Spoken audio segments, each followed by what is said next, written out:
tardes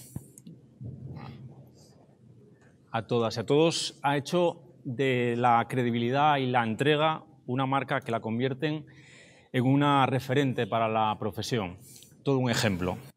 A través de la pequeña pantalla, a través de la televisión, la hemos visto recorrer medio mundo o el mundo entero para informar sobre lo que sucedía con la pasión y la entrega de quien lo da todo por su oficio.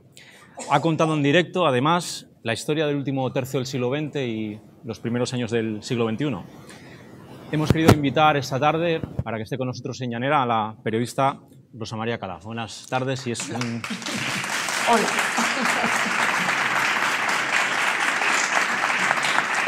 La verdad es que es un privilegio tener a esta gran periodista con nosotros y muchos de nosotros no nos creemos, ¿no?, que podamos estar con ella charlando, aunque sea un rato aquí esta tarde en Llanera. Bueno, viajera incansable, con un abuelo que creo que le influyó por sus viajes y por su actividad, con unos padres que le hicieron ser libre. Yo creo que todo eso marcó un poco la personalidad que luego también marcaría como periodista, no sé.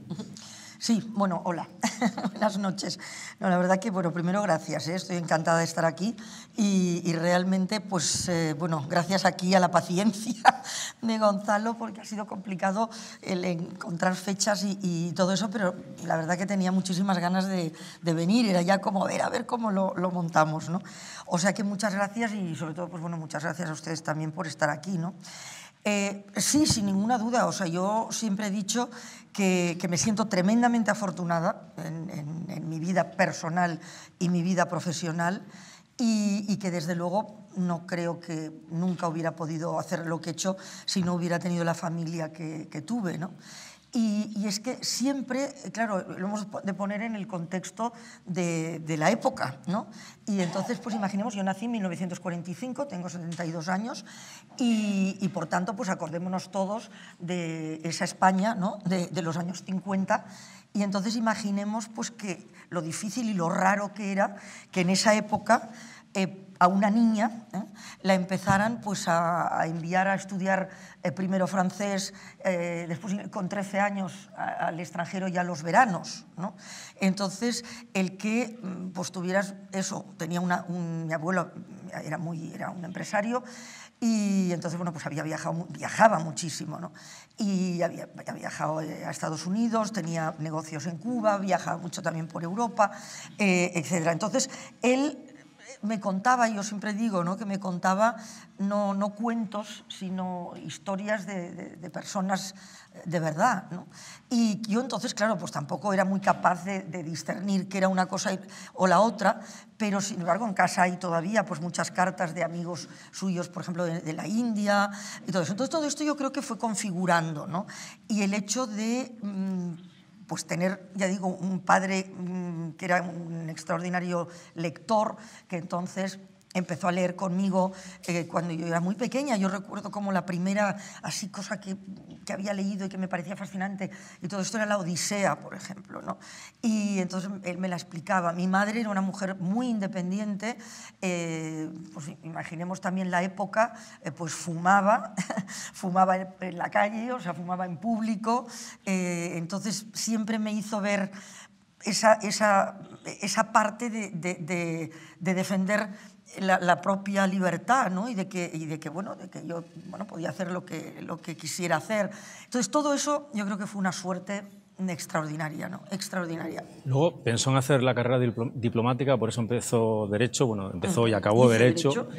Pero enseguida se encontró con el periodismo, que iba a marcar un poco también el futuro, ¿no? Sí, sí, de hecho, vamos, yo el periodismo efectivamente siempre he dicho, y es verdad, que fue por casualidad que llegué, porque yo iba a hacer carrera diplomática. Es verdad que siempre me había gustado, evidentemente, hablar, que eso se nota enseguida en cuanto se me conoce, luego pues moverme, tenía mucha curiosidad, etcétera. Me contaban, pues obviamente mis padres, ¿no?, que ya desde muy pequeña, cuando empecé a hablar, que no se me entendía nada, pero empecé a hablar muy pronto, o sea, antes de un año, y después, pues bueno, cuando tenía 3, 4, 5 años, después de comer me subía en la sillita esa de los niños, ¿no?, la trona, y empezaba a contar lo que había hecho por la mañana, ¿no? Entonces, claro, como era la única hija en aquel momento y la única nieta, estaba todo el mundo ahí embobado, ¿no? Y entonces, o sea, que sí que es verdad... Contando las crónicas de lo que había pasado. Sí, de hecho, cuento siempre como anécdota porque, vamos, yo no lo recuerdo, o sea, pero sí que me lo contaron, ya digo, me lo contó sobre todo mi padre, que en un momento determinado, un día, pues contaba que policía, sirenas, que una señora con tulis y flores en la cabeza. Sí, que a mis padres, claro, a ver, ¿qué es eso y tal? Y entonces le preguntaron a la chica que era la que me llevaba a pasear al mediodía y por la mañana y tal, y es que me había cruzado con la cabalgata o la caravana, llámale como quieras, porque era una comitiva de la llegada a Barcelona de Evita Perón. Y entonces ella iba, trajeron un coche descubierto y efectivamente llevaba un sombrero que tenía esos tules que llevaban entonces, ¿no? Y con unas flores así por aquí y tal. Entonces ya hice mi primera retransmisión. Pero entonces es verdad que yo hice Derecho porque quería hacer carrera diplomática, pero que ya en el colegio siempre hacía los discursos de final de curso, en la facultad pues obviamente también siempre estaba metida en absolutamente todo, y cuando se abrió, formaba parte del consejo de curso, también estamos hablando de una época en la que en la Facultad de Derecho de Barcelona, que era la única para toda Cataluña, pues no llegábamos yo creo que a 100 alumnos, y mujeres. Mi curso fue el que en aquel momento había más, porque en los 2 o 3 cursos anteriores había normalmente pues 8, 10, y nosotros ya me parece que fuimos como 20 o 22 mujeres, ¿no? Pero éramos realmente pocas. Y entonces, digamos que ahí abren la Escuela de Periodismo en Barcelona, y yo decido que, yo y varios compañeros que estábamos, ya digo, muy metidos en cosas de divulgación y de protesta, y todo esto estoy hablando de los años 60, decidimos presentarnos. Y entonces, empecé a hacer periodismo simultáneamente, pero no terminaba los cursos terminaba Derecho en junio, ¿no? Y lo otro lo iba haciendo a saltos. Pero de pronto, pues ya me di cuenta de que, en fin, para no alargarme, ¿no? Que lo que yo quería hacer, que era esta especie de unir el exterior, ¿no? Con el interior, ¿no? De aquella España, en fin, tan oscurantista y tan tremenda, ¿no? Pues de esos años, lo iba a poder hacer mejor como periodista y lo tuve ya enseguida muy claro. Pero siempre uniendo un poco el exterior con el interior. Sí, porque siempre quise ser, o sea, cuando me decidí ya que me metía en periodismo, aunque al principio hice de todo, que creo que es muy bueno, ¿no? Porque es una excelente escuela. Y además, ahora puedo contar una anécdota también, siempre mi idea era ser corresponsal, o sea, y especializarme en internacional, o sea, en información internacional. Y de hecho, cuando iba a entrar en Televisión Española, también por unas casualidades, etcétera, que hice una prueba y me preguntaron, ¿no? Que por qué quería hacer. Entonces, dije que los medios, la importancia de los medios, la importancia de la televisión para la formación y tal, de la sociedad, etcétera, etcétera, y que fundamentalmente lo que yo quería era pues que la mujer estuviera en todo, es decir, que no había programas de mujeres y de hombres, sino que teníamos que estar absolutamente en todo, y que, pues quería pelear por eso y tal y cual. Y entré, ¿no? Fui la primera, o sea, luego entraron después, al cabo de 4 o 5 años, algunas más, pero ahí como reportera de calle, además, así en plan, no había entonces nadie, tampoco tecnológicamente había sido posible, entonces llegaron las primeras unidades móviles, y entonces entré y dije, qué bien, ¿no? Porque fíjate, has dicho todo esto y tal, y va y entras, ¿no? Y entonces lo primero que me mandaron a hacer fue un desfile de modas. O sea que...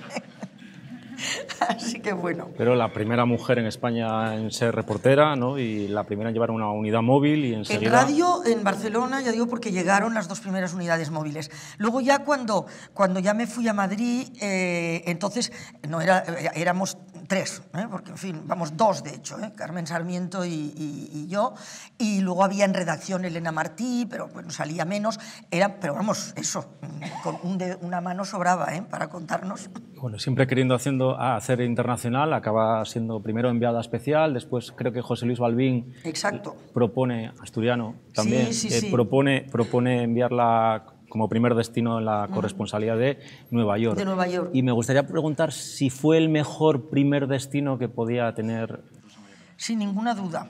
O sea, realmente, bueno, yo a José Luis siempre, yo no le conocía, es decir, estaba en televisión él, por supuesto, pero yo no había coincidido con él en ningún momento, y yo pedí una excedencia de 1 año para ir a Barcelona para montar la televisión, la TV3, la Televisión de Cataluña. Y por una serie de razones que la Generalitat nos hizo presentar o pidió, varios proyectos de televisión para Televisión de Cataluña, y entonces, bueno, pues yo presenté uno con otro compañero y fue el que eligieron, que era una televisión muy internacional y muy tal, que lo fue durante muchos años hasta hace poco. O sea que se les ha olvidado todo eso. Pero realmente, bueno, me fui 1 año para hacer el montaje. Y cuando volví, que claro, en Televisión Española yo pensé, bueno, ahora me van a mandar al teletexto, porque claro, o sea, ellos pensaban cuando me fui y me dieron entonces no había, cuando yo me marché con la excedencia especial y todo esto, yo no hablé con José Luis, hablé con el director general, que no me acuerdo ahora, me acuerdo del nombre, y me dijo, bueno, vale, pues sí, bueno, pues sí, te damos la excedencia. Entonces su idea era de que lo que se iba a hacer era una televisión, pues así como para enseñar sardanas y cosas folclóricas, etc., ¿no? Entonces, claro, cuando después fueron viendo que iban llegando pues, a los mercados a comprar series y les decían, no, esto ya no, porque lo han comprado ya, para Cataluña no, porque está ya comprado para tal. Después, de repente, pues empezaron a ver que, claro, que se hacía, pues se iba a hacer, ¿no? Todavía no había arrancado. En fin, una televisión pues completamente competitiva, alternativa y además mucho más moderna, porque era mi obsesión, ¿no? El que no se pareciera en nada a Televisión Española, a ser posible.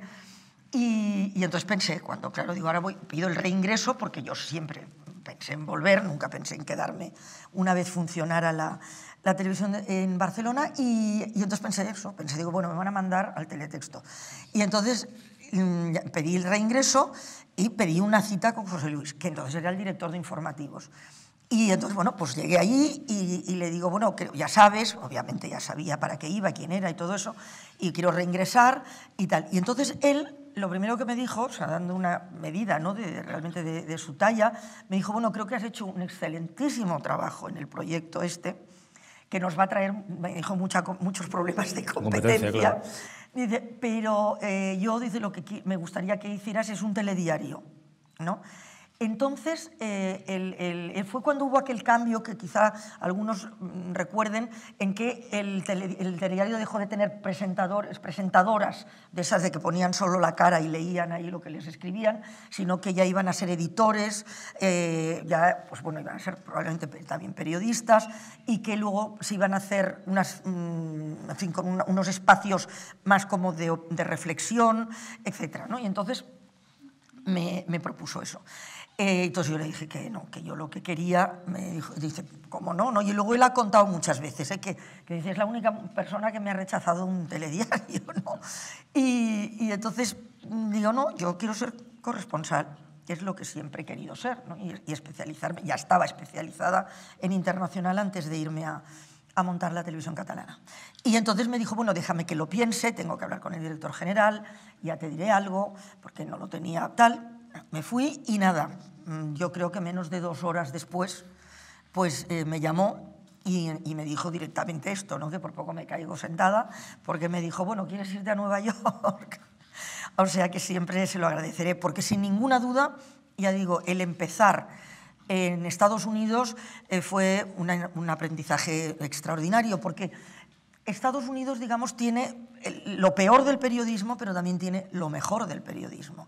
Y además yo soy muy de periodismo anglosajón, ¿no? O sea, de este tipo de periodismo, pues que en fin, que van, pues como todos los periodismos deberían hacer, ¿no? Pero bueno, que van detrás, etcétera, pero sobre todo en aquel momento ellos ya hacían, o sea, que eso no es una cosa, por supuesto, que inventara yo para nada, ¿no?, el personalizar la información, ¿no? Aquí se hacía todavía aquello que era como el boletín del nodo, ¿no?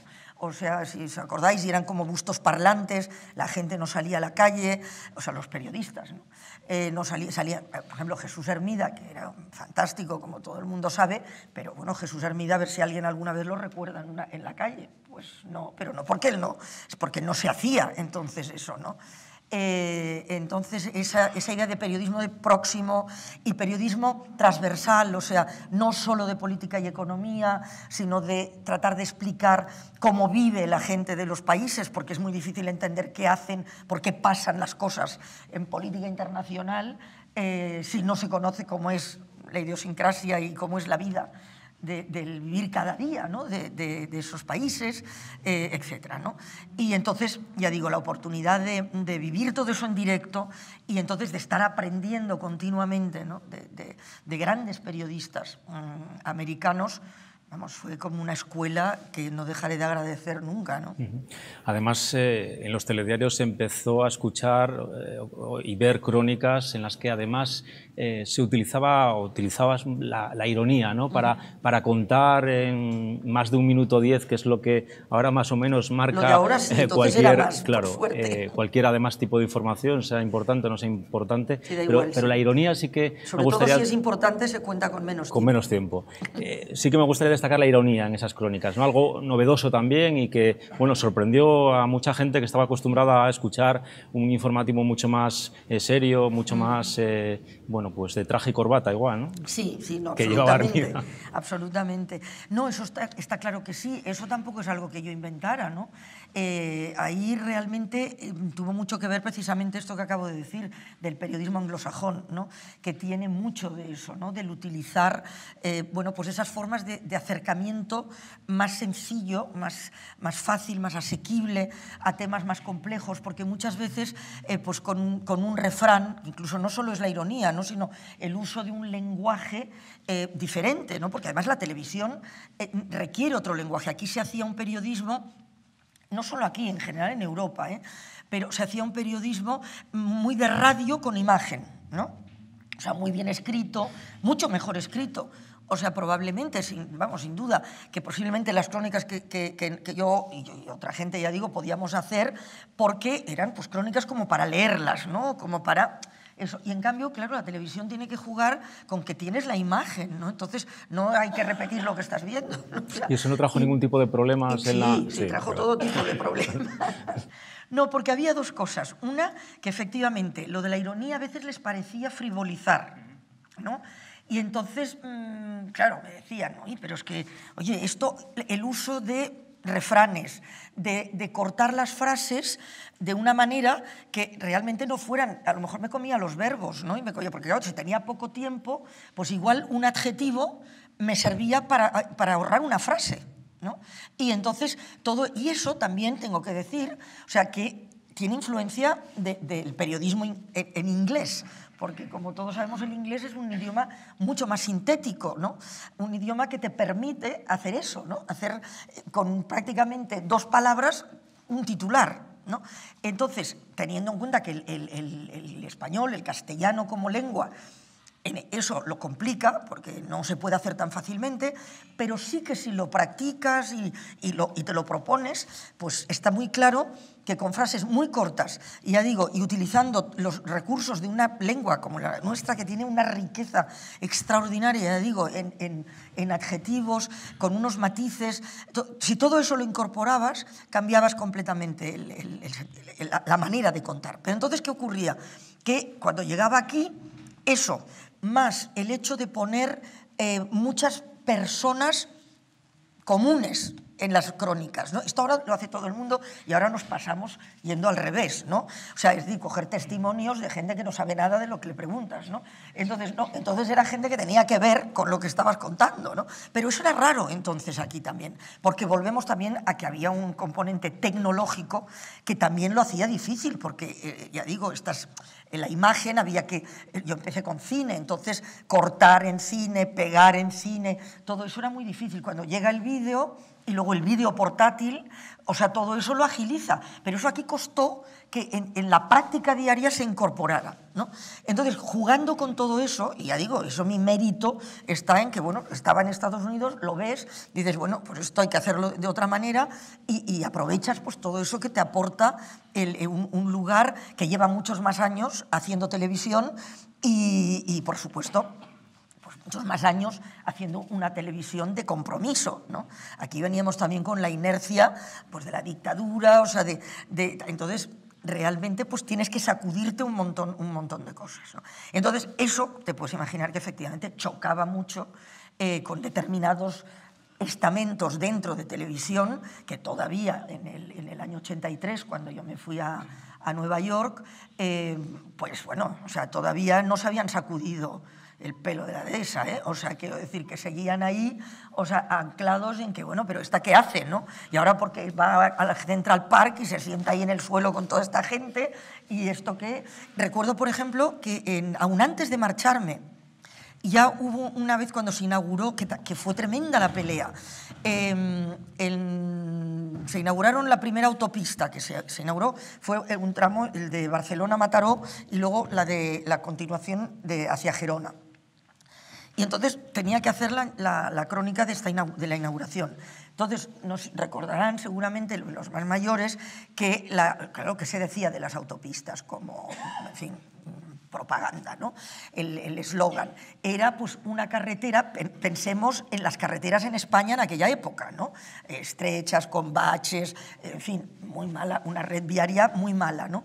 Entonces, ¿qué pasaba? Que decía, no, una carretera segura, porque está cerrada, no te puede entrar nada, con un piso que no se mueve y que por tanto puedes ir perfectamente, bueno, todo eso. Entonces dije, bueno, pues para inaugurar esto, ¿qué vamos a hacer? Digo, pues hago la entrevista del presidente de autopistas o de autopistas y uno de los ingenieros y tal, dentro de un coche, circulando por la autopista y brindando con cava, ¿no? Y cuando dije esto me dicen, ¿qué?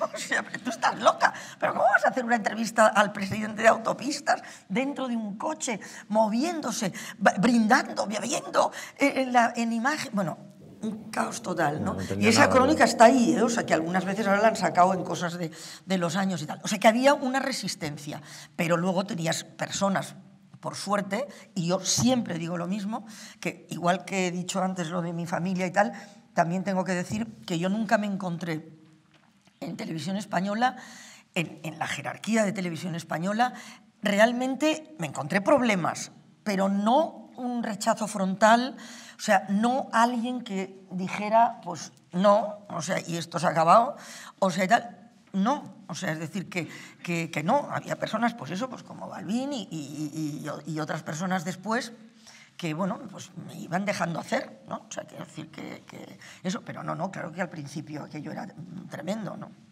O el salir con minifalda, por ejemplo. Bueno, otra de las cosas es bueno, precisamente la imagen, ¿no? Y la imagen, tener imagen o personalidad visual en televisión era algo importante y que hasta la fecha entonces no había.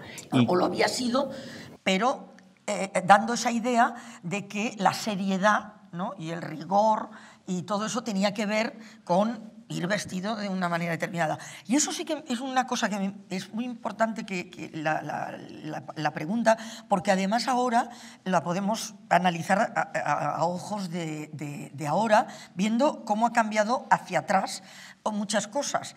Porque, ¿qué pasó entonces? Que efectivamente yo entré en el 70, por tanto, quiero decir, yo evidentemente llevaba minifalda desde que el Mary Kwan la inventó en el 68, en Londres, ¿no? Entonces, llego a televisión y, claro, me dicen, claro, pero es que...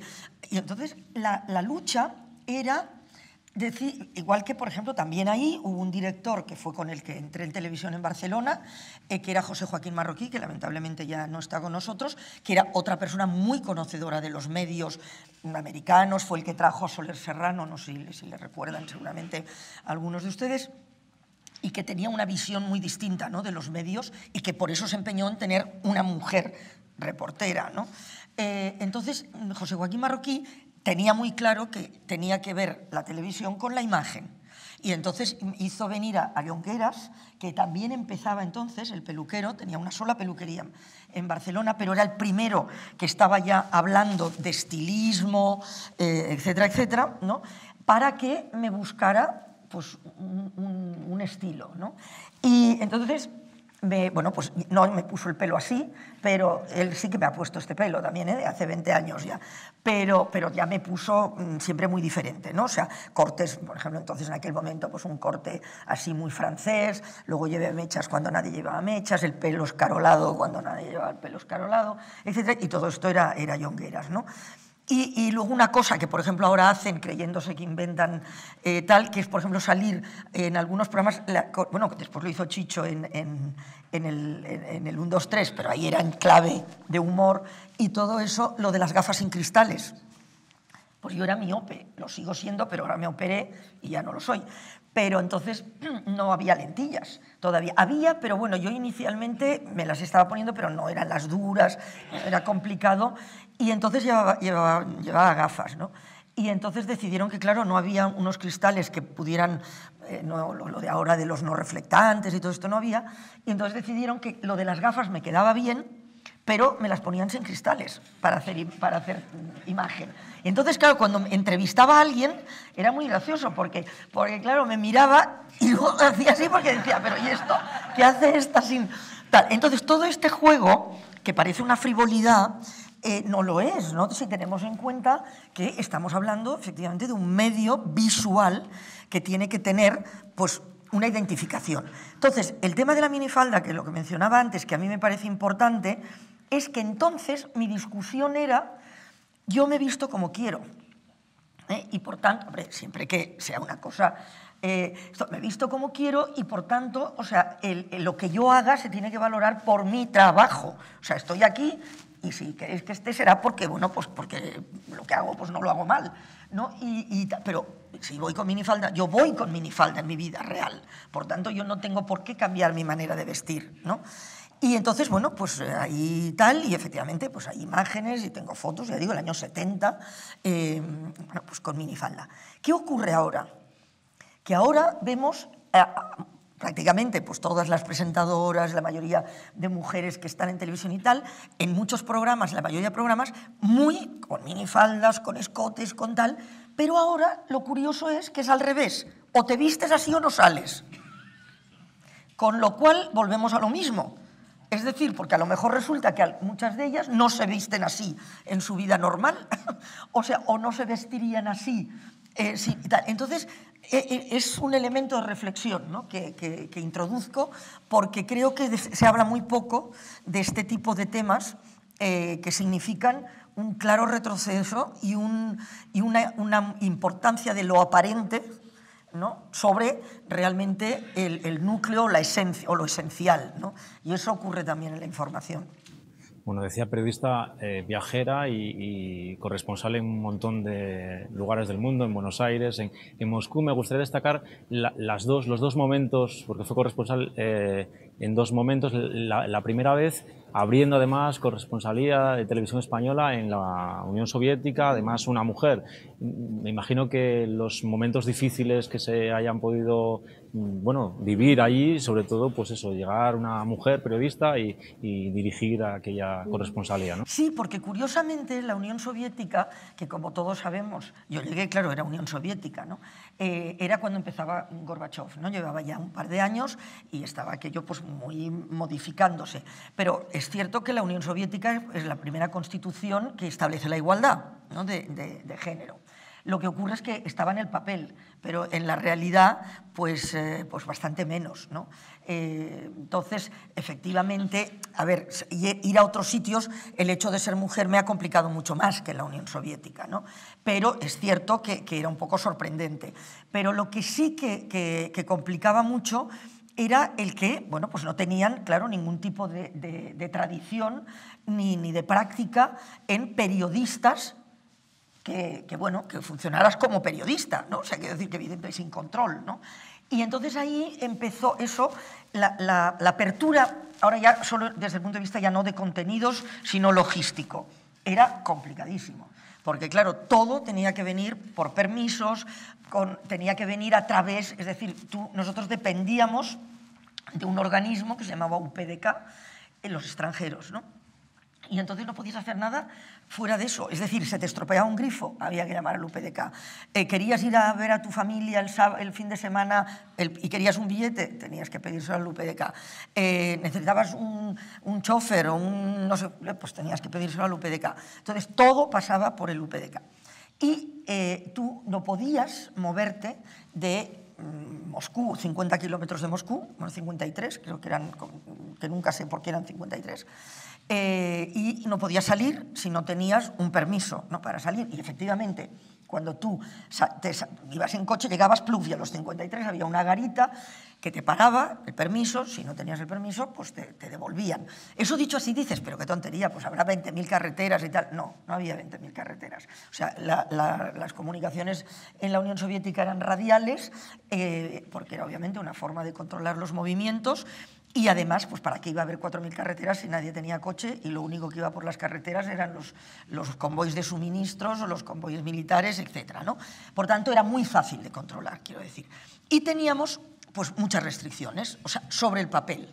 Pero al mismo tiempo, como Gorbachov empezó a hacer pues, los iniciales cambios de la perestroika y todo eso, empezó a decir que bueno, que teníamos que ya no, que íbamos a poder movernos libremente, etcétera, etcétera, ¿no? Entonces, en cuanto a la logística, montar la oficina fue tremendamente complicado, porque aunque la norma fue que dejó entrar periodistas, porque hasta entonces solo estaba la agencia EFE, estaba Reuters, había, vamos, como 5 o 6 medios internacionales, agencias de noticias muy controladas, con muy poco personal, etc. Y en un momento ya determinado, pues Gorbachov dice, no, que se abran oficinas, que se abran corresponsalías, y llegamos un montón de países con nuestras televisiones, etc., ¿no?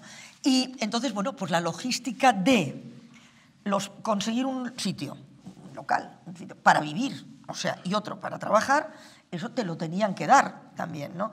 Entonces había que estar, bueno, te ofrecían, no, bueno, pues te vamos a mandar a tal sitio. Entonces, bueno, nosotros primero fue tremendo, porque nos dieron un séptimo y un primero, ¿no? Entonces, pero un séptimo y un primero que consistían en un apartamento de una habitación, un baño y una cocina. Eso era lo que era. Entonces, bueno, pues en uno monté lo que era más o menos la vivienda y la redacción, es decir, que tenía, entonces había teletipos, ¿no?, que salía el papel ese continuo que hacía pipi, pipi, pipi toda la noche, ¿no?, pipi, pipi, pipi, pipi, tenía aquí al lado de la cabeza del sofá cama donde dormía. Y entonces en el piso, en el primero, monté la parte técnica, digamos, el montaje, etc. Pero claro, como no existían las centralitas telefónicas y estaban prohibidas, no podías comunicarte, o sea que para decir algo había que bajar los 7 pisos y subir los 7 pisos. Había ascensor, pero funcionaba cuando le parecía. Y entonces, para bajar había que salir fuera, porque las escaleras estaban por fuera del edificio. Claro, a 22 bajo cero, o sea, era un poco complicado, ¿no? Bueno, total, que la logística fue muy compleja. Luego todo requería permisos. Entonces, por ejemplo, para poder entrar una impresora, me tuve que comprometer firmando que me responsabilizaba de todas y cada una de las fotocopias que salieran de esa impresora, ¿no?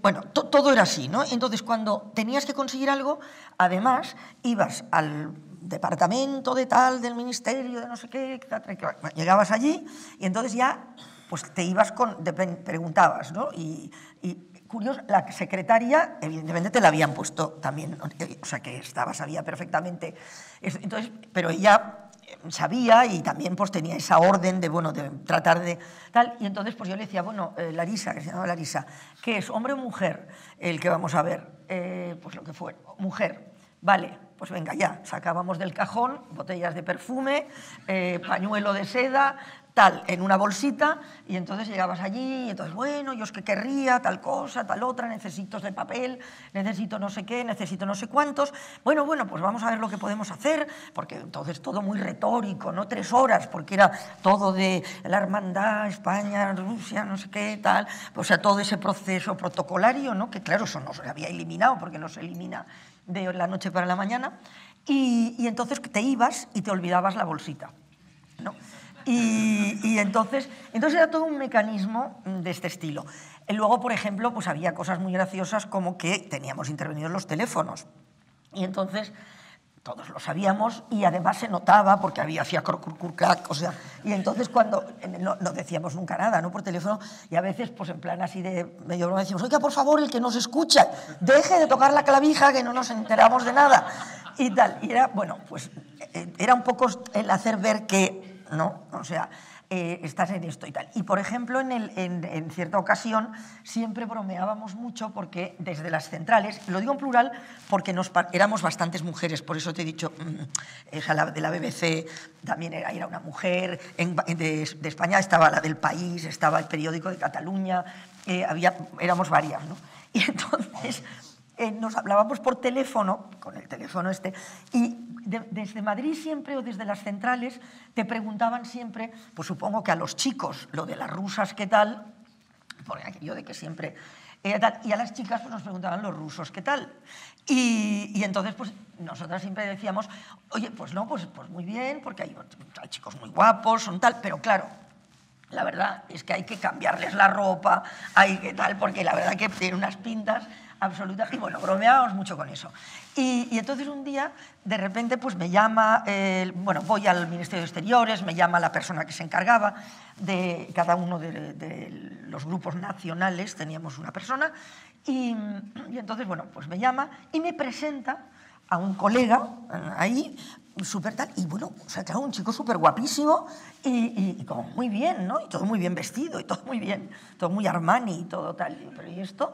Y entonces, bueno, haciendo la broma, pues por teléfono le comento, nos hablábamos todas las noches, ¿no? Con los colegas, y pues mira, ¿y qué ha pasado? Digo, pues mira, pues oye, Víctor Kabakov, que era me ha presentado un amigo suyo y tal, y digo, que nada, que oye, digo, pues estupendo, digo, pero está en el perfecto estado de revista y tal. Y bueno, bromeamos. Vale, pasan unos días.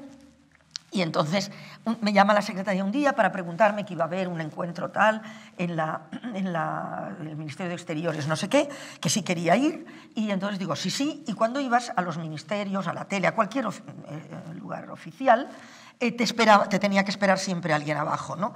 Generalmente que era tu ángel de la guarda, o si no, pues enviaban a alguien para poder entrar y tal.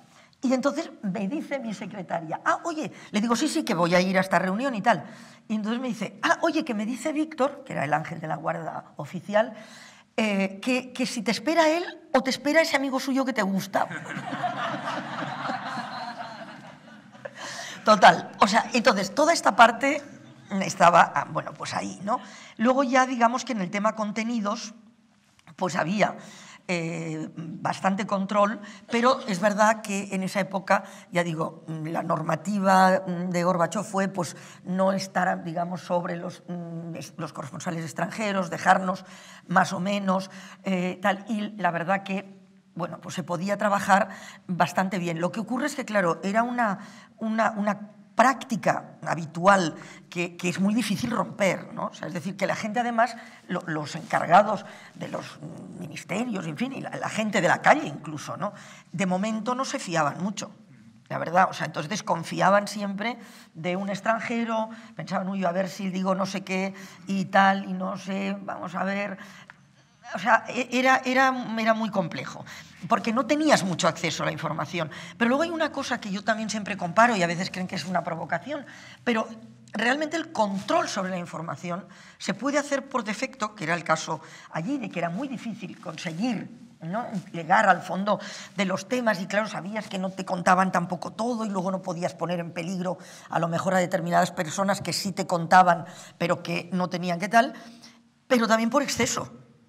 ¿No? Porque, claro, tú en Estados Unidos, ¿qué ocurría? Vamos, en el mundo, digamos, de la comunidad, en fin, internacional occidental, que son calificativos que no me gustan nada, ¿qué pasaba? Que cuando querían que hablaras de una cosa, te bombardeaban de tal manera que al final, claro, tenías tiempo de hablar de otra, ¿no? O sea, que es otra manera de controlarte, de intentar controlarte. O sea, es decir, que se te puede tratar de condicionar, ¿no?, por exceso y por defecto. O sea, que fue una experiencia extraordinaria. Y desde luego más interesante que la segunda parte, o la segunda vez que estuvo. La segunda parte ya fue, porque ya con Yeltsin realmente todo este tipo de mecanismos seguían todavía muchos tics, ¿no? Porque realmente, vamos, de hecho yo volví en 2013, me fui, el verano del 2013, me fui en coche, por lo de la aventurera que dices y tal, que sigo siendo, me fui en coche desde aquí a Mongolia.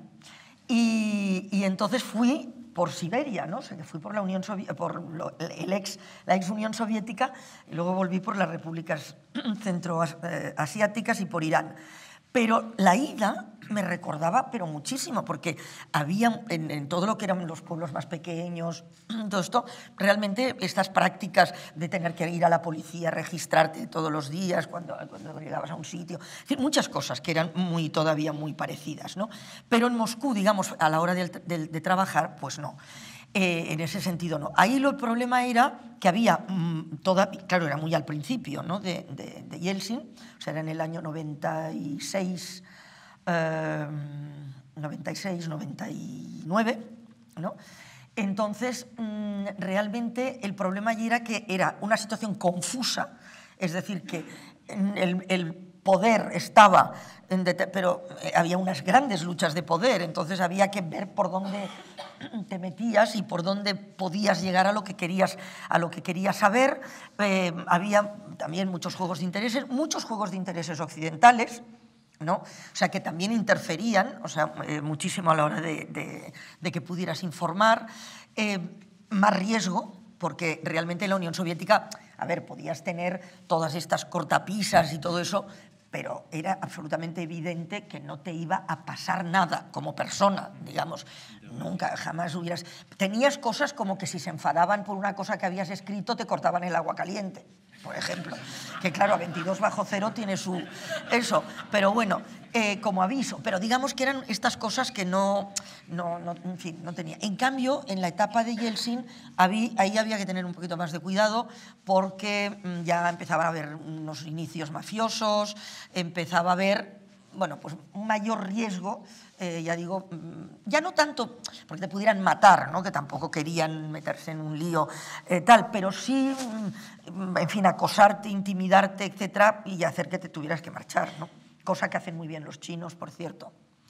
Bueno, el mundo entonces va cambiando, el periodismo también. Antes comentábamos que parece que la prisa está sustituyendo al rigor, que la información se está convirtiendo en espectáculo más que en realmente informar y conocer un poco lo que está ocurriendo en el momento en el que se está informando. ¿Hay vuelta atrás o hay posibilidad de que volvamos otra vez realmente a contar en el tiempo necesario la información que está narrando el periodista? Realmente tener rigor en la información que se da, que bueno, pues parece que ahora depende un poco del periódico que leas o de la televisión que escuches o que veas. Sí, sobre todo del periodista. No, lo que ocurre es que efectivamente ha habido un deterioro tremendo, ¿no? de la calidad del periodismo, como de tantas otras cosas, ¿no? Porque realmente yo creo que, claro, no son hechos aislados, el periodismo no es algo ajeno, ¿no? al devenir de la construcción social. Entonces, si estamos construyendo un mundo en donde cada vez la persona cuenta menos, ¿no? Y realmente cada vez pues, los valores se han ido, y la ética, en fin, todo esto se va perdiendo por el camino, ¿no? Y el trabajo de la gente pues, es prescindible y la cultura es prescindible. Y entonces, claro, ese nuevo mundo, ¿no? que se construye, realmente lo último que quiere es un periodismo riguroso y un periodismo que cuente lo que hay que contar, ¿no? Entonces, lógicamente, el periodismo sufre también esta nueva, digamos, orientación, ¿no? de la construcción social.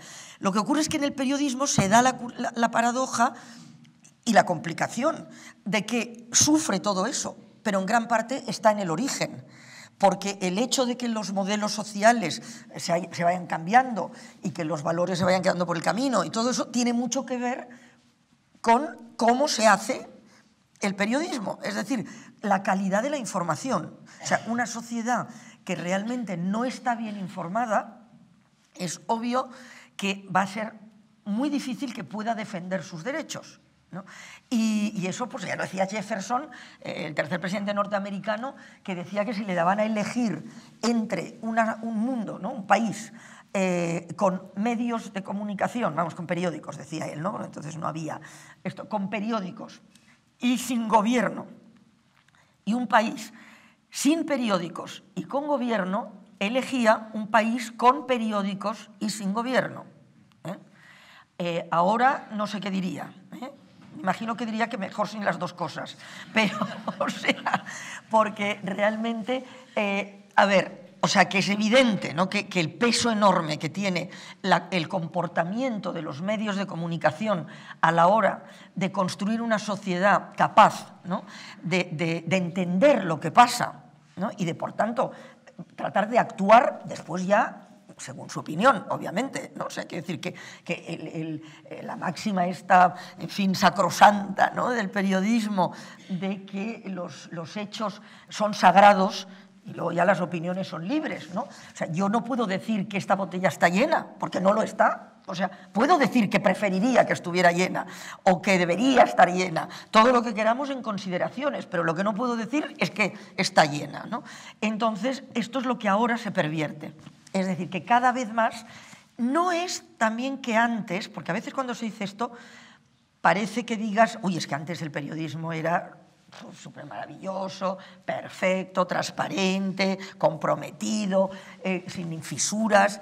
No, o sea, es decir, el periodismo siempre ha sido complicado porque el periodismo siempre pues, ha tenido que contar aquello que no se quiere que se cuente y ha tenido que hacer visible aquello que no se quiere que se vea.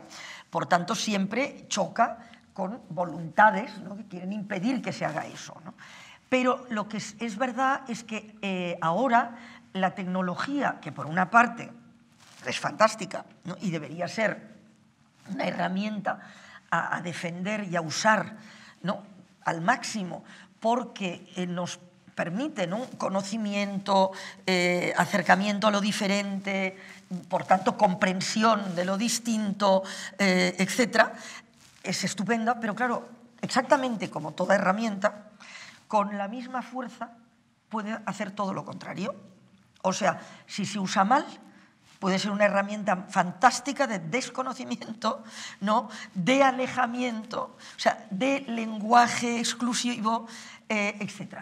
Entonces, este yo creo que es el gran problema. O sea, que no es tanto que de repente todo el periodismo se haya puesto mal y antes era todo el periodismo estaba bien, sino que ha habido una transformación social y tecnológica, que esa transformación social en gran medida la ha permitido, la ha fomentado y la ha propiciado la transformación tecnológica, que hace que entonces pues el periodismo de servicio, que es lo que debe ser, porque no puede haber otro tipo de periodismo, ¿no?, pues esté completamente desvirtuado. Y entonces, en el mejor de los casos, digamos que ese deterioro se produce con un interés mercantilista, ¿no?, por parte de... Esto es muy complejo, ¿no?, y estoy tratando de sintetizarlo, y entonces generalizar siempre es peligroso, pero como tendencias, ¿no?, quiero decir, pues se produce pues porque realmente la ciudadanía cree, ¿no?, que está muy informada, porque tiene mucha pantalla, mucho clic, mucho tal, mucho eso, pero en realidad lo que está es entretenida, ¿no? Entonces, en el mejor de los casos, está entretenida con una voluntad, ya digo, de hacer caja, ¿no?, de vender productos, ¿no?, de vender publicidad, de vender periódicos, de conectarse en las televisiones, pues tener anuncios, etcétera, es decir, tener audiencia y vender eso, y en el peor de los casos, ¿no?, tenerla entretenida vendiéndole ideas, exactamente con la misma técnica de marketing que los productos. Es igual. La pregunta es, ¿estamos a la altura o están los medios de comunicación hoy a la altura para informar y para ser informados de lo que ocurre en Cataluña? Me imagino que estos días, lo comentábamos antes, ¿no?, la pregunta sobre Cataluña, y cada momento, además, cada hora puede, bueno, hay informaciones... pero dependiendo de qué periódico o qué televisión veas también, pues, o incluso qué televisión pública estás viendo, ¿no? Porque luego podemos tocar el tema de las televisiones públicas, de la situación actual de Televisión Española, pero dependiendo de si ves Televisión Española o ves TV3, por ejemplo, ahora ves dos puntos de vista distintos. Entonces, es como si estuviéramos en dos realidades distintas. Estamos a la altura, podemos informarnos y enterarnos de lo que ocurre, por ejemplo, en Cataluña, o tenemos que comprar varios periódicos y formar nuestro propio punto de vista. Sin ninguna duda, o sea, el problema ya no es no con el tema de Cataluña, pero que me parece bien porque es un ejemplo que tenemos ahora a mano y en la cabeza todos, ¿no? Pero en general, digamos que eso es lo que está ocurriendo, que los medios convencionales ya digo, en todas partes lo que ocurre es que, lógicamente, depende de la consolidación democrática, ¿no? Y de la calidad democrática, ¿no? De la calidad de la cultura política de cada país, pues lógicamente en unos es de una manera, en otros es de otra, ¿no?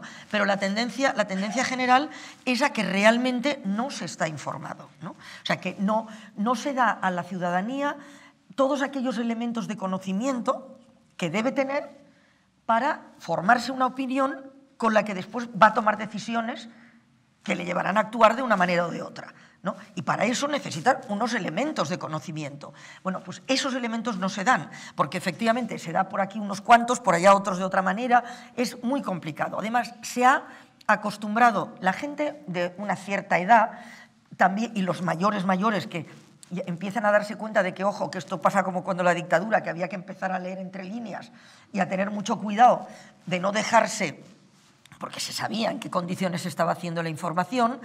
¿Qué pasó luego? Que cuando ya la gente creyó que estábamos ante unos medios libres, ¿no? Y que estábamos ante una situación, pues eso, de libertad, bajó la guardia y entonces se quedó absolutamente vulnerable e indefenso, porque se empieza a tragar todo lo que recibe.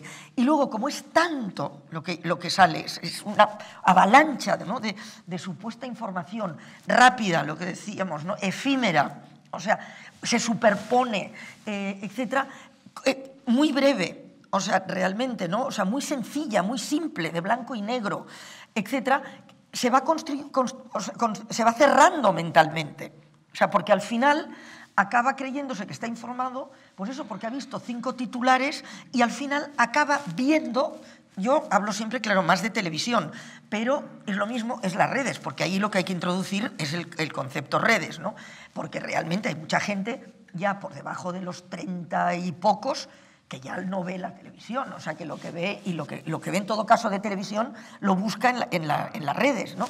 Entonces, todo lo que sale por ahí acaba el ciudadano agotado, porque claro, se da cuenta, no puede asumir todo, etcétera, acaba viendo solo una parte y normalmente aquella que está más de acuerdo con lo que en principio él cree. Con lo cual, lo único que hace, claro, es retroalimentarse. Y además esto está siendo dirigido tecnológicamente con los algoritmos famosos, ¿no? Es decir, la misma técnica esa típica de que a usted un día va y le dice a alguien, uy, ayer mi primo fue a París y estuvo en un restaurante precioso que se llama Puchiplú y que tiene una decoración, y uno llega a casa y dice, ay, a ver ese restaurante que me ha dicho este de París que debe ser, y pone restaurante Puchiplú París. Y a partir de ahí te empiezan a llegar vuelos a París, hoteles a París, restaurantes de París. Pues esto es exactamente igual con la información política. Es decir, uno pone, lo que sea, en el caso de Trump, ¿no? Porque eso ya se ha estudiado, pone 3 veces seguidas cualquier barbaridad de esas que publicaba el ayudante ese que tenía, el Steve Bannon, vamos, el ayudante, el ideador de su campaña, ¿no? En las redes tal, que ya está, a partir de ahí te empezaban a llegar únicamente ya ese tipo de informaciones, ¿no? Completamente sesgadas. El año pasado se hizo un estudio, lo hizo la Universidad de Oxford, de medios europeos en 12 países. Y todos adolecían de esta falta, ¿no? Es decir, de esa idea de pensamiento único en una dirección o en otra, según a qué grupo representaban, ¿no? O sea, y tal. Pero el peor país era España, donde la prensa convencional estaba más sesgada, ¿no? Es decir, respondía más a los intereses del grupo al que representaba. Y entonces lo que hay que pensar es que qué está ocurriendo en la prensa. Yo el otro día, tengo por aquí porque hice una cosa y dije, esto claro, ¿qué pasa con la mayoría de los medios? Insisto que en todas partes, ¿eh?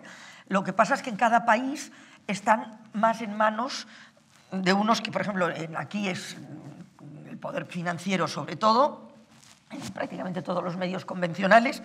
En Francia pues son las grandes fortunas, o sea, en Estados Unidos las grandes corporaciones, etcétera, que eso está ya todo muy estudiado. Entonces aquí, por ejemplo, es esto, que están los gobiernos que subvencionan, ¿no? O sea, el gobierno nacional, los gobiernos más locales, los banqueros que financian y la publicidad que condiciona.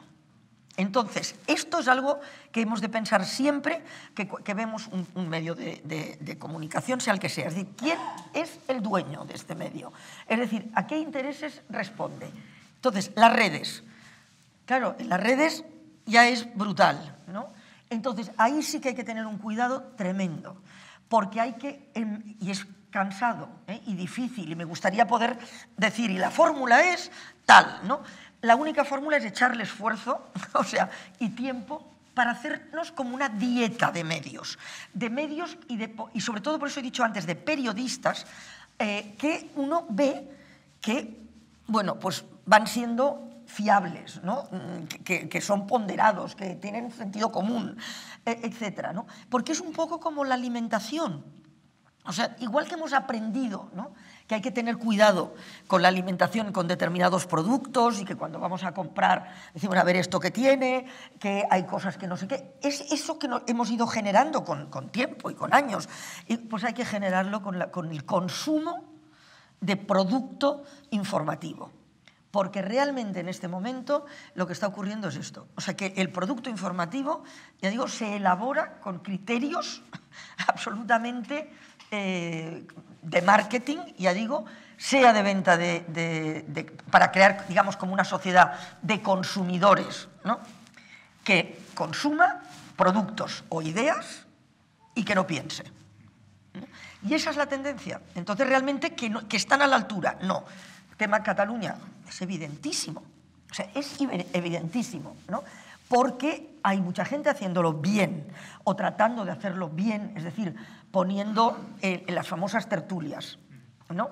Las tertulias, claro, son circos, la mayoría de ellas, algunas no, pero la mayoría de ellas son circos. Ya sabemos lo que va a decir cada uno, porque están invitados precisamente para esto, ¿no? Ya no me meto en algo que evidentemente estoy horrorizada, que es el uso del lenguaje, ¿no?, y el uso, digamos, del trato hacia las otras personas que están en esa tertulia, ¿no? Porque, bueno, pues todos sabemos de las tertulias que consisten en chillar, descalificar, insultar, en fin, hacer ahí unos números de absoluto desprecio a la más buena educación mínima, ¿no?, de respeto por las personas. Eso ya claramente es evidente que nadie puede considerar que eso le va a informar de nada. Y además no solo no le informa, sino que poco a poco va minando, porque va instalando esta forma de expresión en la calle.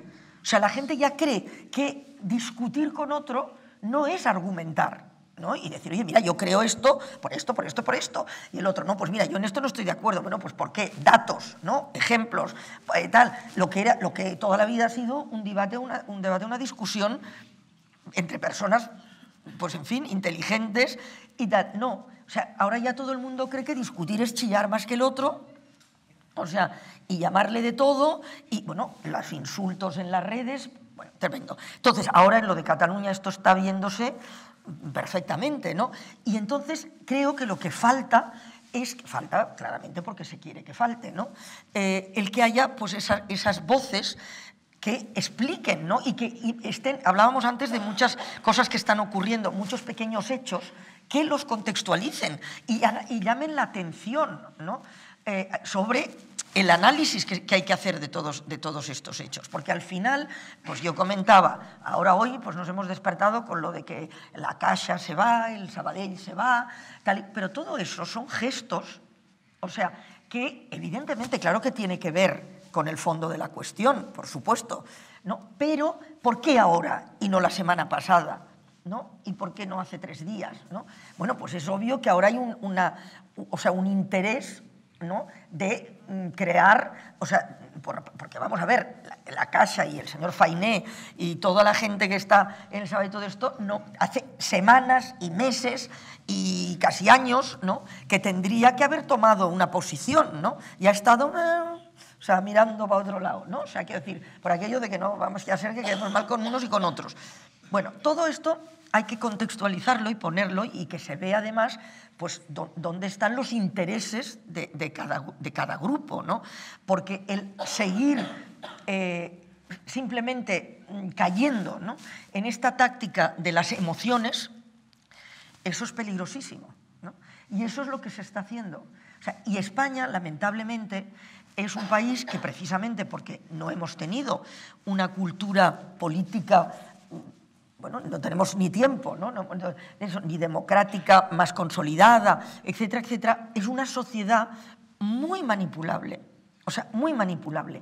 Y además, históricamente, por idiosincrasia, somos un país que no tenemos cultura de consenso, que no la hemos tenido nunca, que pensar que pactar creemos que es perder, ¿no? O sea, que decir, si somos capaces de pactar con otro, pues es que tal, el blanco y negro que hablábamos antes, ¿no? El de que o estás conmigo o estás contra mí. Y ahora, por ejemplo, con lo de Cataluña, pues lo que comentábamos antes, digo, bueno, y todos los que no estamos ni con estos ni con aquellos, ¿dónde estamos? Porque ahora resulta que, claro, o sea, quiero decir, evidentemente yo no soy independentista, pero lo he dicho ahora y lo he dicho siempre, ¿cómo voy a ser independentista si toda mi vida, mi idea, ya digo, es el internacionalismo? O sea, yo borraría todas las fronteras, o sea, quiero decir, y creo que realmente a lo que habría que ir, ¿no? es a un mundo de comprensión de lo distinto y de ser conscientes de lo que uno aprende es de lo diferente, no de lo que es igual. O sea, y que además hay que... Todas las culturas tienen cosas buenas y malas. Bueno, pues tratemos de combinar las buenas. Es decir, una serie de cosas. Bueno, muy bien. O sea, creo que... o sea, eso tiene que ver con que yo no me sienta catalana, sea una catalana de segunda, no sé qué, o de cuarta o de quinta, o lo que sea. Pues perdón, no. ¿Por qué? O sea, quiero decir, ¿qué tiene que ver? O sea, el uno sentirse pues, de un sitio, o sea, de un territorio, pero eso porque es excluyente con otro territorio. ¿Por qué no te puedes sentir de 5 territorios? O sea, te aporta mucho más, sin perder. O sea, es decir, una cosa es defender la cultura, que eso es obvio, ¿no? Cosa que, en cambio, por otro lado, se trata cada vez más de desvirtuar, ¿no? de considerar que la cultura es la cultura de masas, esa que es el cantante que es el mismo en Estados Unidos que en Japón y que aquí, ¿no? No, eso no es cultura, ¿eh? Eso será un negocio, un espectáculo o lo que sea, pero las culturas son... Bueno, pues lo que tiene que ver con las raíces y de dónde venimos, porque nadie hemos salido como una seta. Bueno, y las setas tampoco salen porque sí, es porque antes había otra seta ahí antes, ¿no? O sea, o una espora o algo. Total, que esta idea es la que los medios no transmiten. Y porque creo que hay una voluntad claramente es mucho más fácil manejar una ciudadanía que base sus decisiones en emociones que manejar una ciudadanía que base sus decisiones en la reflexión, ¿no? Y en ser capaz de decir, bueno, estos tienen razón en esto, estos lo tienen en esto otro, porque lo que es evidente es que el independentismo no tiene mayoría en Cataluña. Es decir, y la mayoría que tiene ahora es una mayoría emocional, o sea, no es una mayoría racional, ¿no? La tiene como reacción a una serie de acontecimientos que vienen del otro lado, que son provocaciones porque se retroalimentan y porque, bueno, pues le han contado una película que se ha creído, ¿no? De que esto, pues en fin, de que el martes por la mañana, cuando declaren la independencia el lunes, seremos Dinamarca, ¿no? ¿Usted de dónde ha sacado eso? O sea, quiero decir, bueno, entonces no hay elementos de conocimiento. Y en el otro lado, o sea, es decir, no tiene base electoral, no tiene apoyo internacional, porque esa historia de que Europa tal y cual, pues no, al revés, ya digo, puede entrar en un peligrosísimo juego de convertirse en un peón internacional para desestabilizar Europa, que ya, te comentaba antes, esto es muy complejo, ¿no? Y ahora no tenemos tiempo, pero ya se atisba que está Rusia por detrás, Putin está haciendo una serie de cosas, que ya parece, ojo, cuidado, porque cuando te conviertes en peón de los intereses internacionales de determinados grupos de poder, eso es peligrosísimo, ¿eh? Porque claro, lo último que les importa es lo que te pase a ti. O sea, es decir, les importa lo que les vas a servir para sus intereses. Entonces, es evidente que no va a tener apoyo internacional y si lo tiene va a ser malo, o sea, va a ser un apoyo interesado, o sea, es decir, en su beneficio, no en el nuestro. Y la capacidad de insurrección, ¿no? Bueno, está ahí, es muy emocional, etc. Claro, cada vez va a tener más, pero tampoco, en fin, ya digo, la gente no o sea, que por una parte tenemos esto, pero por otra parte, lo que es evidente es que el constitucionalismo no puede vencer al independentismo a golpe de juicio y a golpe, o sea, y el gobierno no puede hacer eso. O sea, es decir, que tiene que realmente tratar de buscar una solución. Entonces, esta postura intermedia, ¿no?, de decir, bueno, es decir, aquí hay que ver cuáles son, pero ¿qué ocurre? Que estamos manejados emocionalmente por dos extremos que se necesitan para existir. O sea, desde el gobierno en este momento, el hecho de la corrupción, la mala gestión de la crisis, la precariedad, todo eso le había debilitado muchísimo. ¿Qué carta está jugando para que reforzarse? Porque la gente emocionalmente la va a seguir. Mano dura con Cataluña. Entonces, el tema de Cataluña, ¿no? Y hace que se olvide todo lo demás, ¿no? Y como es algo emocional, sabe que es muy fácil de manejar. Sacar gente a la calle, poner banderas, esto es lo más fácil que hay. O sea, todos los grandes problemas de la historia de la humanidad y los grandes conflictos siempre han sido detrás del nacionalismo o de la religión, porque son los dos hechos más irracionales, con todo el respeto por todo, pero son irracionales, ¿no? Entonces, están encantados con esto. En el otro lado, el otro extremo, el extremo independentista, ¿qué quiere? Pues es también lo mismo. O sea, es decir, por una parte, Convergencia, todo esto, el PDeCAT, todos estos, el Junts per Sí, todos estos que les ha salido el independentismo repentino, o sea, ¿qué están también? Sabían que dejaban de existir, como no se apuntaran a ese carro. O sea, tal. Y entonces están retroalimentándose, ya digo, los unos a los otros, porque son dos extremos, que si realmente hay una voluntad de solución y hay una forma, o sea, ahora podríamos, ya digo, hablar mucho rato de posibilidades y tal, de poder más o menos arreglar esto, ellos desaparecen. Ninguno de ellos dos pueden seguir ahí si se busca una solución. Y se están resistiendo, gato panza arriba, utilizando a la gente emocionalmente. Y entonces ellos, aquí unos y aquí otros, están encantados de haberse conocido. Pero mientras tanto, o sea, están arrastrando a la gente a algo tremendamente peligroso. Tremendamente peligroso. Y apoyando ambos posicionamientos, parece que por un lado apoyando un posicionamiento, una televisión pública, y en el otro lado la otra, con lo cual... y no solo, porque los medios privados también sabemos que lógicamente, pues como sabemos cómo van las licencias y cómo funcionan, ya digo, los intereses económicos dentro de los distintos grupos mediáticos, etcétera, pues evidentemente ahí hay unos juegos de intereses tremendos.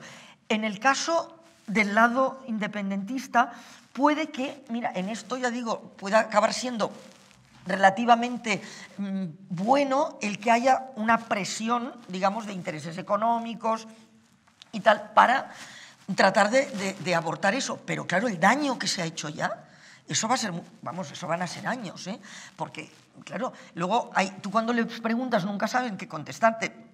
Cuando les dices, bueno, suponte que vale, que muy bien, todos somos independientes, y ahora hay que formar un gobierno aquí. Nadie habla de modelo de país, de modelo de nada, ¿no?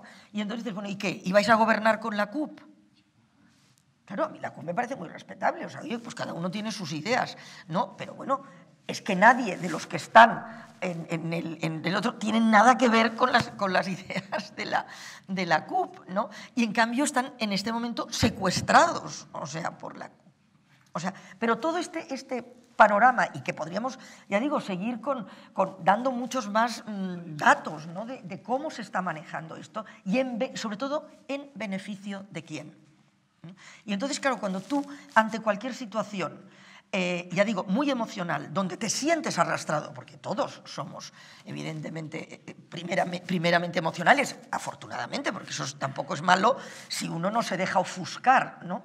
Porque es bueno tener esa reacción. Pero claro, si uno cuando está ahí dice, bueno, pues me voy ahí a tal, pues el a por ellos, ¿no?, del otro, dice, a ver, un momento, ¿a por ellos quiénes? Porque claro, o sea, a ver, ¿quiénes son ellos? O sea, porque el artículo de Isabel Cochet del otro día en El País, no sé si, bueno, lo habréis visto muchos, otros no, era estupendo porque decía esto. ¿no? Decías, claro, y bueno, y es lo mismo que me pasa a mí, ¿no? El que te vengan y te llamen facha, dices, ¿qué? O sea, ¿pero de qué me estás hablando? O sea, además te lo dice alguien que claro que tú dices, oye, ¿tú cuánto te has jugado el pellejo aquí? O sea, precisamente por no ser facha, ¿no? O sea, quiero decirte... Entonces es una confusión brutal... Y entonces eso es lo que los medios, yo creo, y bueno, en Yugoslavia, por ejemplo, que es un tema que es tremendo porque parece que uno exagera, pero no exagero nada, que hubo muchos comportamientos muy parecidos antes de que estallara todo el conflicto, porque son de manual, ¿no? Que es los agravios históricos reproducidos, aumentados y falseados en muchos casos. Las humillaciones agrandadas a niveles tremendos, ¿no? En fin, todo este tipo de actividades que son habituales y que ya digo que son de manual, pues tienen el apoyo necesario en los medios. Y entonces, en lo de Yugoslavia, en varios informes que hay ya muy importantes de cómo se llegó a todo esto y tal, uno de los papeles clave fue lo que ellos ya llamaban la guardia pretoriana mediática, de cada uno de los dos lados. Pues imaginemos si entonces, que no había internet ni había, vamos, nada de todo esto con los niveles que tenemos ahora, la Guardia Pretoriana fue capaz, ¿no?, de realmente conducir a la gente a lo que después, cuando terminó el conflicto armado, porque el conflicto no ha terminado, evidentemente, y eso va a durar muchísimos años. Te contaban, ¿no? Vamos, yo he estado ahí, ¿no? Lo que os explicaba antes, que nadie entendía, la gente normal, nadie entendía cómo se podía haber llegado a aquel horror, ¿no? Y que además nadie pensaba que se iba a llegar a eso. Y que incluso aquellos que decían, bueno, ahora va a haber un poco de enfrentamiento, pero esto va a ser, se va a ganar y va a ser cosa de 4 días y ya está. O sea, es decir, nada, eso simplemente, ya digo, con unos medios convencionales. O sea, imaginemos lo que se puede llegar a ser ahora con las redes y con todo el caos que eso significa. O sea que creo que hemos de estar muy alerta, o sea, tremendamente alerta, porque dentro de los medios hay mucha gente queriendo hacer las cosas bien, hay, ya digo, en fin, no todos los medios son iguales, evidentemente, unos medios son más sensatos que otros, ¿no? Pero hay esa, ya digo, ese fallo de ese alineamiento con determinadas posturas. No hablo ya de las públicas, ¿eh? Digo, en los medios en general hay demasiada tendencia a ese alineamiento o a esa frivolización en el sentido de como, bueno, como si no pasara nada, ¿no? Y las públicas, bueno, desde luego eso es completamente intolerable porque una televisión pública o un medio público, o sea, la radio, o sea, pues es obvio que es público, o sea, y público quiere decir para todos, ¿no? Y entonces lo que no puedes es... Yo con lo de TV3, bueno, dentro de TV3 hay mucha gente, como en Televisión Española, ya sabéis que el Consejo de Informativos hace continuas protestas, en la televisión catalana también está ocurriendo 3/4 de lo mismo, ¿eh? No tan explícito, pero porque realmente es verdad que la presión es socialmente mucho mayor, ¿no? O sea que aquí, digamos, bueno, pues en Televisión Española, los periodistas de Televisión Española pues protestan y bueno, pues ya está, ¿no? Allí los que protestan después tienen problemas cuando salen a la calle, ¿no? O sea, y no solo ellos, ¿no? Sus familias y Es decir, que se está, ya digo, se está convirtiendo esto bueno, que el otro día, no sé, yo estaba hablando con unos en un pueblo que tengo una casa, vamos, la casa familiar y tal, que os podéis imaginar que está dividido, fraccionado en dos y tal. Y unos chillaban así como muy exaltados y entonces les dije esto, digo, pero bueno, ¿vosotros por qué estáis hablando de que protestáis y queréis ser independientes y queremos tal? Porque la democracia, pues esto que estás haciendo no es demócrata, ¿eh? O sea, para nada no es demócrata. O sea, que a ver de qué democracia estamos hablando. Porque claro, la democracia, digamos, para el independentismo más radical, pues es un concepto pues como instrumental, ¿no? Y como maleable, ¿no? Como que ahora me sirve para esto y ahora me sirve para lo otro, ¿no? Y en el otro lado, según qué ámbitos, pues también, ¿no? O sea que, ya digo, es una situación muy compleja y que los medios en este momento no creo que estén a la altura. No sé cómo vamos de tiempo ya, pero quería tocar dos temas muy... Voy a tratar de contestar más brevemente. No, lo que pasa es que son cosas muy complejas. Podríamos estar aquí un par de horas más. Sí, que si las sintetizas demasiado, sobre todo estas, ¿no? Bueno, se puede caer en el... Me gustaría preguntar por la relación, bueno, esta charla, entrevista la organiza Izquierda Unida Llanera y quería tocar un poco la relación entre el periodista y el político, ¿no? ¿Cómo ha ido evolucionando esta relación? Si hay demasiados intereses, antes decíamos que hay muchos intereses económicos, dependiendo de si hay publicidad en los medios, si no hay publicidad. Hay algunos políticos que consideran determinados medios su BOE, su boletín oficial. No, creo que ahora es tremendo. O sea, siempre, obviamente, y por lo que he dicho antes, ¿no? Igual que al periodista se le trataba de influir, fuera para que no contara o fuera para que contara lo que querías, ¿no? Y eso ha sido siempre así. Yo recuerdo que en Argentina, por ejemplo, cuando yo estaba allí, pues tenía muy buena relación con la Casa Rosada, con el presidente Menem, con su equipo, etcétera, incluso con él, personaje muy particular, pero y me invitaba a su casa en algunos fines de semana, bueno, fui varios fines de semana y tal, porque claro, me interesaba ver de cerca y tal. Pero entonces de repente me llamaba el portavoz, que se llama Humberto Toledo, y me decía, oye, que ayer vimos en el canal internacional esta crónica que has mandado y bueno, yo creía que eras amiga nuestra. Entonces, claro, pues yo siempre le decía lo mismo, decía, bueno, sí, claro que soy amiga vuestra, pero esto qué tiene que ver, pero yo soy periodista. Entonces, eso que he contado, ¿hay algo que no sea cierto? O sea, es decir, ¿hay algo que me puedas denunciar o que podamos tal, no sé qué? Pues, oye, lo siento muchísimo, ¿no? Eso siempre ha sido así. Pero ahora realmente, yo creo que aquí, pasa en todas partes, pero creo que aquí está habiendo unos problemas gravísimos, porque está habiendo los medios, lógicamente se alinean, las empresas, ¿no? Y entonces arrastran a los periodistas. Algunos intentan resistir, la mayoría, como sabéis, se hacen eres encubiertos, se hace lo que sea y se los quitan de en medio, ¿no? Porque claro, eres un poco pesado y encima además pues como puedes tener un cierto prestigio en el sentido de que si montas un poco de pollo, pues puede haber que cada vez menos, porque cada vez la reacción es menor. Fíjate, a mí me gustaría que, no sé si, pues seguramente a lo mejor hay gente aquí que no lo sabe, el antiguo director, el director del Mundo, David Jiménez, que fue director del Mundo y que dimitió, fue un año director, porque cuando se metió, yo le dije, pero ¿tú qué haces ahí? Porque realmente es una persona extraordinariamente íntegra, ¿no? Y entonces me dijo, no, pues yo como siempre nos quejamos de que las cosas se hacen mal y tal, pues me han propuesto, que no lo entiendo, dices, pero me han propuesto la dirección, pues lo acepto porque voy a pelear por eso que creo. Y efectivamente fue lo que hizo. Claro, duró menos de un año, ¿no? Y entonces dimitió por cláusula de conciencia. O sea, es decir, y demandó al medio y tal por la cantidad de barbaridades, o sea, que le pretendían que hiciera, ¿no? Y tal. ¿Alguien había visto esto, por ejemplo, en periódicos, reflejado, comentado? Probablemente nadie o casi nadie, ¿no? Porque nadie lo ha contado, ¿no? Entonces, realmente hay desde flagrantes casos, ¿no?, de cobro directo, ¿no?, por parte de grandes empresas, Telefónica, Corte Inglés, a grandes periodistas con mucho renombre, ¿no? O sea, quiero decir, bueno, pues... y otras veces, pues no tan directo. O sea, pero ya digo, vía el medio, pues claro, o sea, evidentemente, si tu medio pues tiene sentado en el Consejo de Administración a un ejecutivo del principal accionista, que es un fondo de inversiones, o sea, pues evidentemente está claro que no va a contar aquello que vaya en contra de los intereses entonces, ¿sabes? O sea, que eso realmente hay. Y entonces eso significa, claro, el paso de la relación de la política.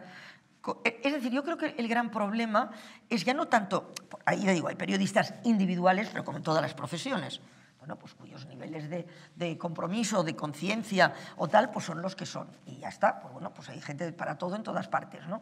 Pero dicho esto, lo que ocurre es que los medios están muy supeditados, ¿no?, a estos intereses. Y entonces, claro, el medio conduce a que el tipo de información sea de una determinada manera, porque luego, pues, pero luego dentro de los medios hay muchos periodistas, la mayoría, que intentan hacer dignamente su trabajo, ¿no? Sabiendo que a lo mejor hay unos límites que no pueden extrapolarse a... Entonces lo cuentan en un blog o tratan de meter pues alguna pista dentro de lo que están informando y volver a hacer esta especie de periodismo de trinchera, ¿no? Leer entre líneas, ¿no? Y bueno, y entonces, claro, esto lleva a que hay algunos que tengan, sí, unas líneas directas con los políticos porque yo creo que hay que estar porque claro, si no estás con ellos, pero claro, sabiendo siempre y marcando muy claro dónde está la línea, o sea, es decir, que vale, yo estoy contigo, me estás dando, yo no sé qué tal, pero yo soy periodista y tú eres político. O sea, y no mezclemos las cosas. Y creo que aquí, ya digo, ha habido un exceso de compadreo, ¿no? en muchos casos. Bueno, habría tantos temas que tocar en realidad y podré estar aquí mucho más tiempo, pero sí que me gustaría tocar el tema hay una prejubilación en Televisión Española y me gustaría preguntar si nuestro país está preparado para gestionar de otra manera el talento, la experiencia de la gente que se prejubila, y yo creo que hay una tendencia a desperdiciar ese talento, ¿no? En cuanto acaba el periodo de trabajo formal y luego salvo que tengamos que andar buscando ese talento y que como en tu caso, ¿no? No, claramente, pero eso es una cuestión efectivamente cultural, en fin, que ya es idiosincrásico, ¿no? O sea, y eso es muy difícil cambiarlo realmente. Y sí, es cierto, aparte de que haya una tendencia general en el mundo de priorizar o primar la juventud como un valor en sí mismo, ¿no? Teniendo en cuenta que está muy bien, evidentemente, que se cuente con la gente joven, que es evidente que hay que contar, o sea, y que era absolutamente necesario contar con ellos, pero lo que no puedes hacer es una ruptura, ¿no?, con la experiencia, porque nadie nace enseñado y todos hemos aprendido de alguien que sabía más, y para saber más hay que generalmente haberlo hecho, es decir, que se aprende en gerundio, haciendo las cosas, y eso requiere tiempo, ¿no? Por tanto, ese mecanismo es general ahora, en todas partes pues se prima, ¿no? Pero luego, claro, la pregunta que hay que hacerse siempre es, volvemos a lo de antes, ¿a quién le beneficia esto? Bueno, pues a lo mejor les beneficia a aquellos que no quieren, ¿no?, tener unas personas, y sea en el ámbito que sea, en la medicina, en la educación, es decir, en todos aquellos elementos donde las personas que saben más pueden ponerte palos en las ruedas. Es decir, no es lo mismo querer privatizar un hospital pues con un director de hospital que tiene pues 35 años y que ya ha crecido con esa idea de que todo tal y cual, que un señor que tiene pues 60 y que un médico y que diga, pues diga, no, porque esto no se puede hacer. O sea, entonces, eso me refiero a cosas concretas de aquí, pero la tendencia, insisto, es general, ¿eh? Ahora, en España especialmente, eso ha sido más fácil de aplicar porque igual que no hay una cultura del respeto por la investigación, seguimos todavía con aquello de que investiguen ellos, ¿no? O sea, quiero decir, no hay un respeto, ¿no?, por el conocimiento, etcétera. Bueno, pues esto es algo que hay que ir inculcando, y se está haciendo todo lo contrario, ¿no? Lo que se loa es la ignorancia, y el que triunfa es el que tiene bienes materiales conseguidos no importa cómo. Entonces es cuando los niños te dicen, yo quiero ser de mayor, y te dicen famoso, ¿no? O sea, que dices, bueno, famoso, pero ¿por haber hecho qué? Claro, si es famoso porque eres un médico maravilloso, que has curado miles de personas y has inventado un sistema de no sé qué, pues estupendo, ¿no? Pero claro, ya sabemos que no quieren decir eso, ¿no? Así que realmente, digamos que el talento efectivamente se desperdicia muchísimo. Yo recuerdo, y cierro porque creo que es muy significativo de esto, para ilustrar la pregunta, cuando me iba a ir de Pekín, ya pues con lo del ERE, me dieron una cena varios colegas, sobre todo los españoles, por supuesto, pero a esa cena que me refiero eran pues una serie de colegas, sobre todo norteamericanos y alemanes. Y entonces uno de los norteamericanos, que era de la NBC, que tiene, pues debe estar rondando los 80 casi, es cámara, y había sido secuestrado en Irak, bueno, una historia increíble y un tipo extraordinariamente respetado, y que la NBC había enviado a Pekín precisamente para toda la cobertura paralela de lo que era deportivo con respecto a los Juegos Olímpicos, porque había una cobertura política muy interesante ahí, ¿no? Y tal. Y entonces, bueno, y yo lo conocía ya de Estados Unidos, etc. Y entonces, bueno, me dan esa cena y entonces ya cuando eso, pues me dicen, bueno, y entonces ahora, claro, ahora te vas al departamento senior. O sea, el departamento de veteranos, ¿no? de televisión. Y entonces, claro, yo me eché a reír y les dije, digo, pues hombre, sí, digo, lo único es que la interpretación de senior, departamento senior en España comparado con el vuestro, que es ese departamento donde efectivamente la gente de experiencia está para seguir haciendo pues, temas más de análisis, de profundidad, y haciendo un montón de cosas dentro de las propias empresas que te exprimen hasta el final, ¿no? Digo, pues el equivalente de eso en España, digo, es más o menos la acera de enfrente. Digo, o sea, un bar, o sea, que estás ahí, digo, charlando con los amiguetes. Digo, o sea, que esa es la acera de enfrente. Entonces, esa es la idea, ¿no? Eso, para un periodista anglosajón, ya digo, incluso francés, porque en Francia también, eso es impensable, como lo sería con un médico o con, en fin, cualquier tipo de profesión, y un fontanero, porque no tenemos que estar pensando. Es decir, que Japón, por ejemplo, jubila mucho más pronto, ahora están hablando de modificarlo, en edad, que jubilaba a los 55, porque se consideraba que, claro, la generación esta que ha construido el Japón después de la guerra, habían sufrido muchísimo y tal, y se hizo una jubilación. Pero incentivan el que no se jubilen. O sea, a las empresas que no jubilan o aquellas empresas que incorporan de alguna manera en departamentos especiales y tal, o aquellos que no quieren quedarse en la empresa, pero prefieren, pues yo qué sé, montar una consultora o una granja de cebollas cuadradas, porque es lo que les ha ilusionado toda la vida, pues lo puedan hacer porque se considera que eliminar, o sea, a las personas de experiencia, o sea, es empobrecer el capital de las empresas, ¿no? Y bueno, en África hay un refrán muy bonito que dice que allí dicen cuando muere, ¿no? Que cuando muere un anciano, dicen, desaparece una biblioteca. Entonces, bueno, pues creo que realmente es un poco la diferencia que hay, ¿no? Y eso pues también tiene que ver, ya digo, con la idiosincrasia y una tradición, digamos aquí, de no valorar mucho y de haberse montado al carro de primar la juventud y eliminar, en fin, a los más molestos, pues con una total eficiencia. Pues nosotros estamos encantados de que esta tarde-noche haya estado Rosa María Calaf. Yo creo que queda en la historia del prestigio de este concejo, pues que hoy haya estado aquí. Y nosotros estamos muy orgullosos de haber podido contribuir a que esté en esa historia del prestigio pues este día con ella. Así que nada, un aplauso fuerte.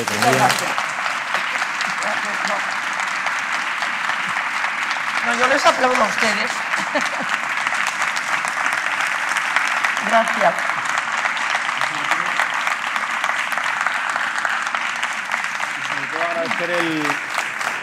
Y sobre todo agradecer el esfuerzo porque, a pesar de estar jubilada, pues bueno, pues tiene una agenda complicadísima. A ciudad por día como poco. Exactamente. O sea, porque no, es verdad, esta semana he estado, ya digo, Bilbao, Santiago, Madrid, aquí, mañana me voy a Ibiza, el martes a Córdoba, o sea que sí. Pero yo les agradezco mucho a ustedes que hayan venido, porque insisto en que estos días estupendos, maravillosos de fin de verano, que no sé cuándo acabará, igual en Navidad o por ahí, o sea, la verdad que les agradezco mucho que hayan decidido encerrarse aquí en lugar de estar tomando, pues ya digo, una sidra estupenda en algún sitio. Venga, pues nada, muchas gracias. Muchas gracias.